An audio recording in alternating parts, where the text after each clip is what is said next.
8:05 on 92.9 Dave FM. Music Mornings, I'm Jimmy Barron, along with Yvonne Monet.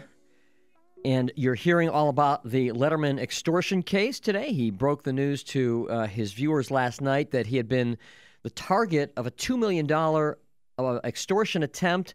Guy was threatening to reveal that Letterman was having affairs with women on his staff, which Letterman is readily admitting, in exchange for $2 million to keep quiet. Went to the DA. DA said, pay the money because there needs to be a paper trail. There needs to be an actual transaction, or at least I guess it helps the case. And they busted the guy yesterday, and now it's all over the news. We're talking right now to Ray Giudice. Ray Giudice, criminal defense attorney who you see every week on Nancy Grace's show on HLN. Good morning, Ray. Good morning, Jimmy. How are you? Good. Well, this is pretty compelling stuff.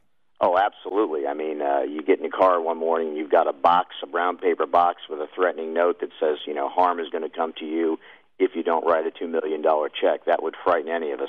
Yeah, I mean, just the fact that some guy was able to get into your car, into your property itself, right?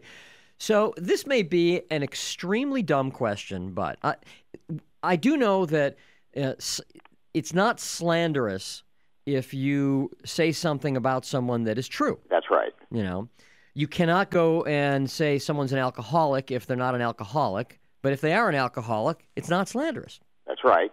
So in this case, the guy is threatening to reveal that Letterman is having these illicit affairs with staff members. And he's fine by doing that. I know where your question is going. Right. That's right. Right. But it's the, if you don't give me $2 million, that's the crime of extortion. That's when it turns into a crime. Okay. Exactly. All right. And was I right in my assessment that the reason that they made him, or that the DA suggested he write the check, was because without it, it's harder to prove? It's a much better case. I mean, the mere note and the threat and the extortion threat demand, that is a crime in and of itself, and it can be prosecuted. But I bet Letterman either had a wire on him or they had the whole thing videotaped. Somehow they had a witness in there, and they just closed the circle. I mean, they've got the case. When they handed that guy the check and he grabbed it with his hand, I'm sure they pounced on him. And it looks like, I wouldn't say it's an airtight case. I'm a criminal defense lawyer, and we, in our DNA, don't think there's any such thing as an airtight case. But you're right, it's a better case. Right. If you're representing, I mean, you don't know all the facts of this case, obviously. If you're representing the extortionist in this case, what's the first thing you're going to try to prove? Well, I'd first of all like to find out if this guy actually does know anything. In other words, I think he flushed Letterman out. Letterman went on national television and made some admissions of having relationships with various employees, which, hey, thank goodness is not a crime. But I think you'd want to defend, does he actually really have information, or is it just kind of a silly prank? Maybe this guy was a producer for 48 hours and you could come up with some crazy scenario that he was working on a script or a story. I think that's all lousy. I don't think it's going to fly.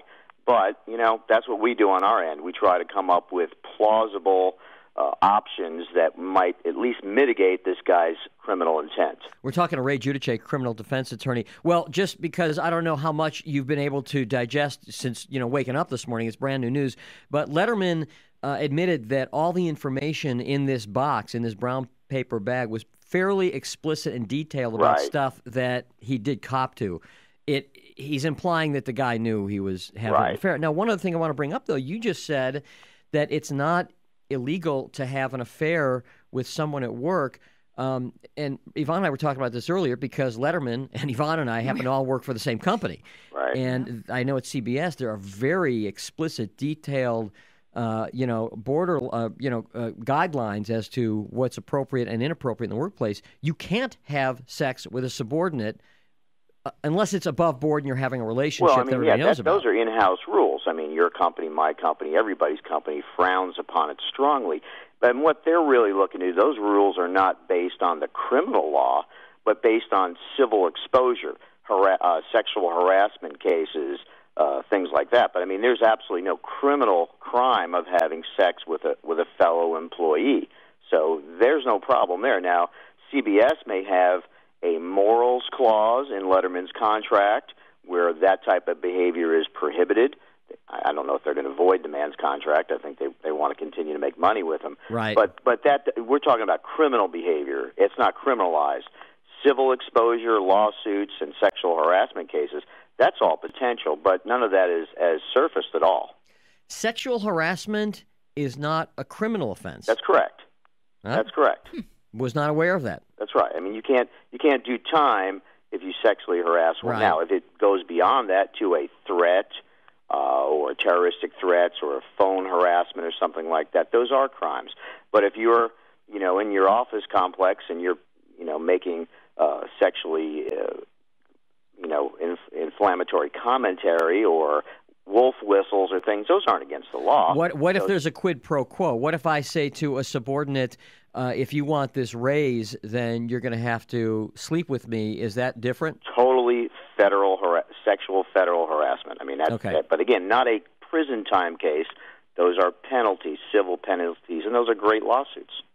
Right. If you're Ray Giudice, real they're great lawsuits. All right. Well, I mean, obviously, I'm guessing you're going to be talking about this ad nauseum on Nancy Grace's show because there's so many different angles on it.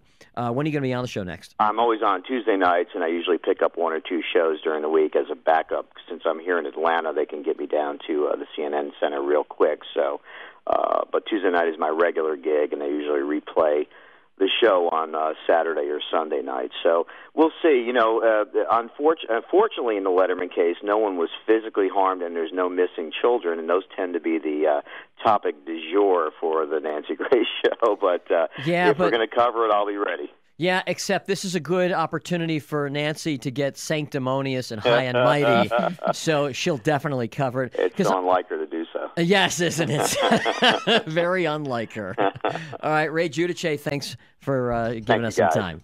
It's 8:12. Bye-bye.